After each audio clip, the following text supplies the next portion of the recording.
आजकल अर्थव्यवस्था के नए नए रूप सामने आ रहे हैं, और जो अर्थव्यवस्था के नए रूप हैं, यानी जो इकोनॉमी की जो मॉडर्न कंसेप्ट है, वहाँ से परीक्षा में प्रश्न भी खूब पूछे जा रहे हैं।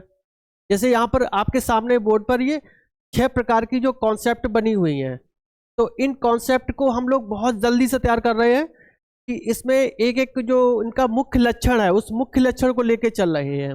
जैसे इंडिगो इकोनॉमी, यह हुआ इकोनॉमी है जिसमें कच्चे माल की आवश्यकता नहीं होती है।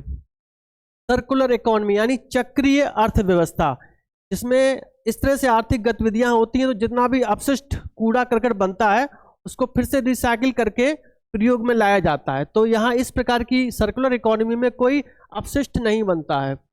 नेक्स्ट है ग्रीन इकोनॉमी। तो ग्रीन में यानी कि जो पर्यावरण है उस पर कोई नकारात्मक प्रभाव नहीं पड़ रहा है। आर्थिक गतिविधियां हो रही हैं लेकिन पर्यावरण पर कम से कम नुकसान हो रहा है या उस पर नुकसान नहीं होने दिया जा रहा है। Next blue economy.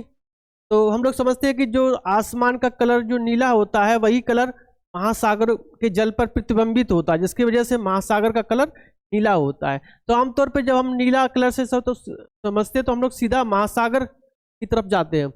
तो यहाँ ब्लू इकोनॉमी वह इकोनॉमी है जहाँ पर इस प्रकार से आर्थिक गतिविधियाँ संचालित की जा रही हैं कि समुद्री पारतंत्र पर कोई नकारात्मक प्रभाव नहीं पड़ रहा है।